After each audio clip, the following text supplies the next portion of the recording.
Asbabun nuzul, sebab turunnya surah Al-Fatihah. Saya berikan sedikit dulu informasi. Jadi ada dua jenis asbab di dalam fikih Islam. Kalau asbab itu terkait dengan turunnya ayat, sebab, asbab itu sebab. Jadi sebab itu bahasa Arab asalnya, diserap ke bahasa Indonesia menjadi sebab. Sebab turunnya Al-Quran disebut asbabun nuzul. Kalau sebab munculnya hadis disebut asbabul wurud. Maksudnya asbabul wurud namanya. Misal, pernah dengar hadis tentang isbal? Isbal itu pakaian yang melebihi mata kaki. Nah, itu apa sebabnya Nabi berkata hadis itu? Sebabnya apa? Nah, sebab namanya asbabul wurud. Dari pengetahuan sebab ini kita akan melihat sebuah kesimpulan hukum. Jelas ya?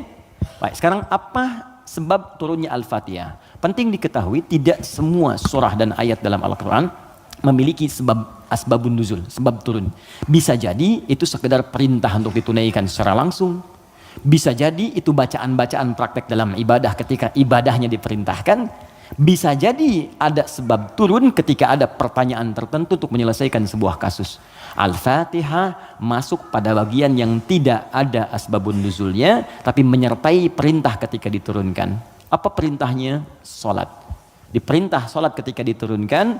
Nabi diperintahkan setahun sebelum hijrah, usianya 52 tahun.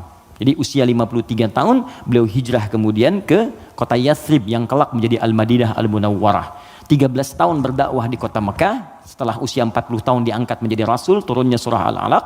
Setelah itu kemudian 12 tahun sebelum hijrah turunlah perintah salat. Saat perintah salat itu diturunkan, mesti ada bacaan yang dibacakan, maka turunlah kemudian Al-Fatihah di situ. Saat turun di situ kalimatnya Alhamdulillahi Rabbil Alamin Ar-Rahmanir Rahim Maliki Yaumiddin Iyyaka na'budu wa iyyaka nasta'in Ihdinas siratal mustaqim Siratal ladzina an'amta 'alaihim ghairil maghdubi 'alaihim waladdallin. Kemudian setelah turun digunakan dalam salat. Saat hijrah ke Yathrib yang kelak jadi Al-Madinah Al-Munawwarah, tiba-tiba si kecil namanya Abdullah. Anak laki-lakinya Abbas, paman Nabi. Beda 3 tahun usianya dengan Nabi. Abbas, anak laki-laki Ibnun. Maka sering disingkat Ibnu Abbas. Ibnu Abbas nama aslinya Abdullah. Ingat teman-teman, saya berikan rumus sedikit ya. Kalau Anda belajar hadis, menemukan kalimat Ibnu Omar, Ibnu Abbas, itu nama aslinya rata-rata Abdullah. Kenapa dihapuskan nama anaknya? Dan disebut kemudian nasab ke bapaknya untuk memberikan inspirasi kepada orang tua di masa datang bahwa begini cara mendidik anak seperti Nabi mengajarkannya. Jadi kalau anak itu kemudian beramal, orang tua dapat pahalanya. Ya, teman-teman kenal Ibu Umar bin Khattab? Bagus. Oke, baik.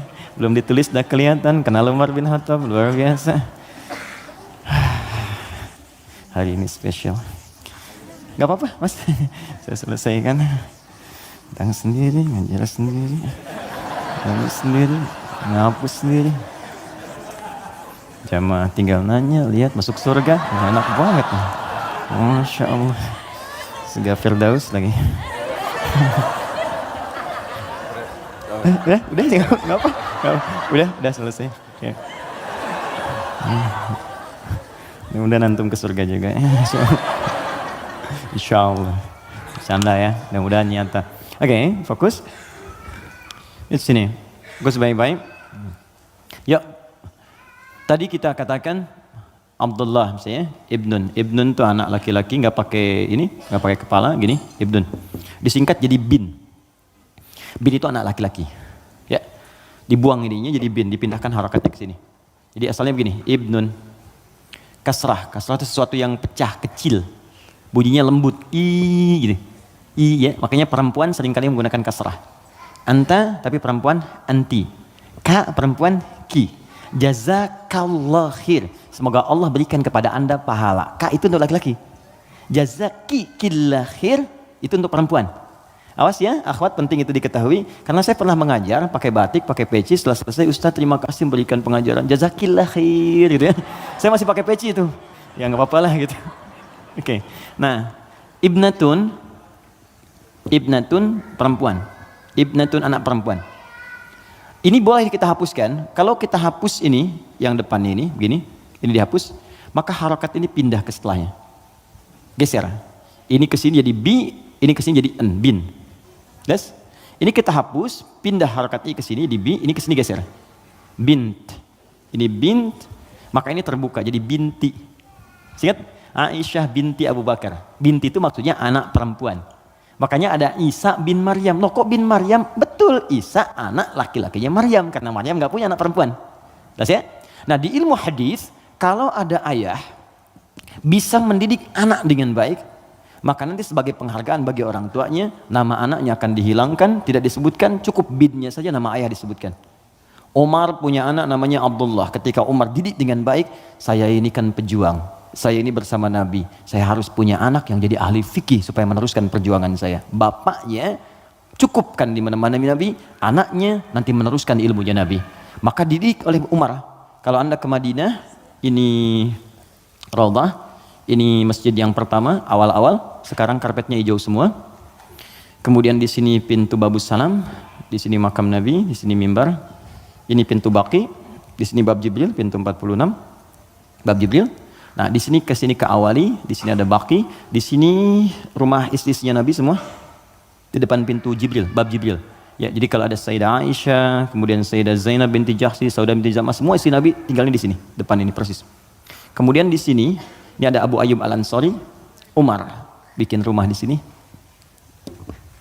Bikin satu kamar untuk anaknya Abdullah, dihadapkan langsung ke tempat Nabi. Untuk belajar dari Nabi sebelum datang ke majlis ilmunya. Jadi kalau yang lain nunggu di majlis ilmunya Nabi, kalau anak Umar diajarkan oleh bapaknya sebelum Nabi bahkan ke majlis ilmu, sejak keluar dari rumahnya, itu bisa melihat bagaimana Nabi jalan. Bagaimana Nabi nengok. Makanya anaknya Umar banyak meriwayatkan hadis dari sejak kecil. Meriwayatkan 2.800 hadis. Anaknya Umar. Siapa yang punya wasilahnya? Bapaknya. Untuk menghargai bapaknya ini, Abdullahnya dihilangkan di sini, maka disebut nama bapaknya Ibnu Umar, Ibnu Umar, Ibnu Umar. Seakan pesan kepada orang tua di masa datang, kalau kita ingin mendapatkan kebaikan dari Allah, maka didik anak kita dengan baik, kelak orang tuanya pun akan dikenal. Setiap hadisnya kita bahas satu, bapaknya ikut mendapatkan pahalanya. Itu poinnya. Ya. Nah, tadi Al-Fatihah itu tidak ada asbabun nuzulnya. Kemudian ketika sampai di Madinah, Ibnu Abbas, anaknya Abbas, ini persis sama juga. Abbas itu pengusaha, teman-teman. Pengusaha besar. Sebelumnya terjebak dengan riba. Dibebaskan oleh Nabi. Tinggalkan riba, kata Nabi, dibebaskan. Dan dahsyatnya ketika ribanya ditinggalkan, awal-awal kan turun tuh. Setelah itu naik 2 kali lipat dari sebelumnya. Ribanya hilang, omsetnya naik 2 kali lipat. Nah, beliau sadar saya ini sibuk. Tapi di balik kesibukannya, bayangkan loh, paman Nabi, kerabat Nabi, muslim, mukmin bersama Nabi di surga, sibuk berbisnis, tapi masih punya waktu untuk datang ke majlis Nabi. Setiap akhir pekan datang ke majlis Nabi ke Sufah. Belajar. Karena itu ketika Nabi wafat, Abbas ini sudah mendapatkan 200 hadis. Bayangkan pebisnis hafal hadis 200, itu kan luar biasa. Kalau Quran gampang, hadis itu tak mudah, 200 hadis. Paman Nabi, keluarga Nabi, kerabat Nabi, sibuk, bisnis, kaya juga, masih hafal hadis. Antum siapa? Paman Nabi bukan, kerabat Nabi bukan, tetangga Nabi bukan, kan? Sesibuk apa sih? Sampai untuk baca Quran pun belum punya waktu. Cita-cita masuk surga lagi, kan? Nah, ini beliau sadar saya ini sibuk nih berdagang, maka harus ada yang mewarisi ilmu anak saya. Maka anak itu dipetakan, teman-teman begitulah, cucunya atau anaknya, ayo disiapkan. Ini anak pertama Qurannya, anak kedua hadisnya. Nggak apa-apa, kalaupun kelak jadi arsitek yang hafal Quran. Oke? Pengusaha yang ahli hadis, nggak apa-apa, banyak. Dulu biasa begitu, Bu. Teman-teman ikhwan, dulu biasa. Antum kalau temukan kitab namanya Bidayatul Mujtahid, kitab bagus perbandingan fikih. Itu kitab fikih tuh, tapi yang nulis dokter bedah. Ibnu Rushd namanya, di barat dikenal dengan Averroes. Itu nulis kitab fikih, itu biasa dulu tuh, biasa saja.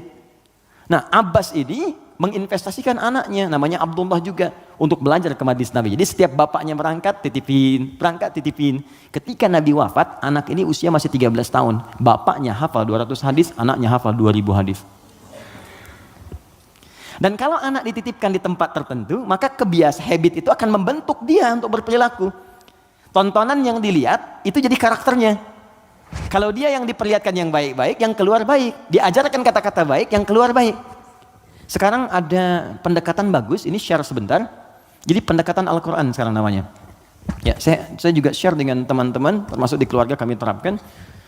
Kalau Anda ingin cepat anaknya hafal Quran, maka dia bisa dilatih dan dikondisikan dari sejak awal. Dengan lingkungan Quran.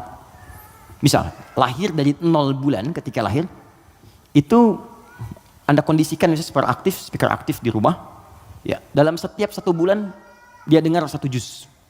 Bacakan aja, 1 juz, 1 juz, 1 juz, 1 juz. Setiap 1 bulan, tapi jangan acak ya, terurut. Misal bulan pertama juz 1, bulan kedua juz 2, pindah terus. Sampai bulan ke-30, usia dia 30 bulan, dia sudah mendengar 30 juz. Dan anak itu sejak mulai dilahirkan, organ pertama yang berfungsi kata Al-Quran, itu pendengarannya. Al-Quran langsung mengatakan, itu pendengarannya. Jadi ketika dia 30 bulan, dia sudah mendengar 30 juz. Itu sepakat dan sudah melalui research di sini, dia hanya butuh 6 bulan untuk menjadi penghafal Quran yang sempurna. Di usia 3 tahun, sudah hafal Quran 30 juz. Ini yang diterapkan orang tuanya Fajar.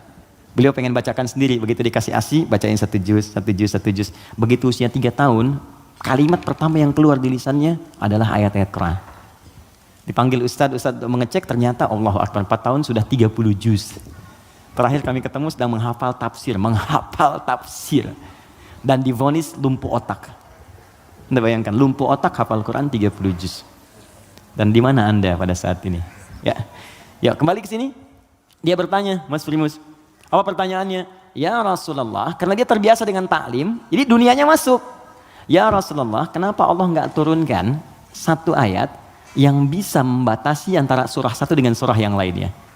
Karena dulu masih nyambung, Al-Falaq nyambung ke An-Nas, sebelumnya Al-Ikhlas. Jadi orang nggak tahu pembatasnya di mana, walaupun dibacakan oleh Nabi. Maka diturunkanlah kemudian Bismillahirrahmanirrahim. Ya, karena pertanyaan anak kecil itu. Dijawab kemudian, Ibnu Abbas tuh sering bertanya, turun jawaban. Al-Baqarah 189 itu turun karena pertanyaan Ibnu Abbas. Ya Rasulullah, kok bulan bentuknya robah-robah, kemarin sabit, sekarang setengah, sekarang bulat betul, kenapa begini? Kenapa jadi ahillah turun? Yas'alunaka 'anil ahillah. Masya Allah, qul hiya mawaqitu lin-nasi wal hajj. Ibnu Abbas yang tanya, turunlah Bismillahirrahmanirrahim. Sejak turun Bismillahirrahmanirrahim itu, maka Nabi membaca Al-Fatihah dengan 3 cara. 1, dibaca penuh dengan bismillahnya, dijaharkan.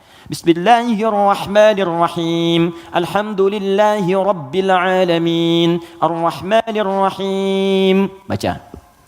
Baik. Ada yang kadang Nabi bacanya sir, silent. Bismillahirrahmanirrahim. Alhamdulillahi rabbil alamin. Ar-Rahmanirrahim. Ada yang kembali ke awal tadi, nggak dibaca sama sekali. Alhamdulillahi rabbil alamin. Ar-Rahmanirrahim. Maliki yaumiddin. Maka dari sini riwayat tersebar, boleh dibaca. Ada yang keempat, rakaat pertama dibaca jahat kata Abu Hurairah, Bismillahirrahmanirrahim. Yang kedua nggak dibaca sama sekali. Ada 70 hadis jumlahnya. Maka disimpulkan oleh para ulama, cara membaca Al-Fatihah disepakati dituliskan di mushaf Bismillahirrahmanirrahim. Bismillahnya bisa dibaca dengan 4 cara. Jahar, kencang, sir, silent, tidak dibaca sama sekali, dibaca rakaat pertama, selanjutnya tidak. Semua riwayat tersambung kepada Nabi dan tidak ada kaitan dengan ormas tertentu. Oke? Karena saya pernah tugas di Mekah 2010 menyambut jemaah haji. Begitu datang depan Masjidil Haram, Isya, imamnya Syekh Sudes. Ya, kan di situ mazhabnya Hambali, jadi disirkan. Bismillahirrahmanirrahim. Alhamdulillahi rabbil alamin. Komentar pertama makmumnya, "Wah, iki imamnya Muhammadiyah tuh, Muhammadiyah cabang Masjidil Haram Anda bayang." Ketuanya saya Sudes.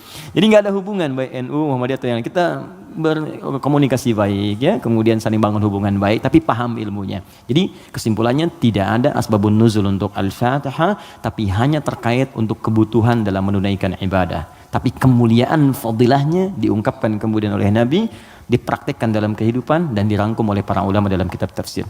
Sampai sini bisa dipahami?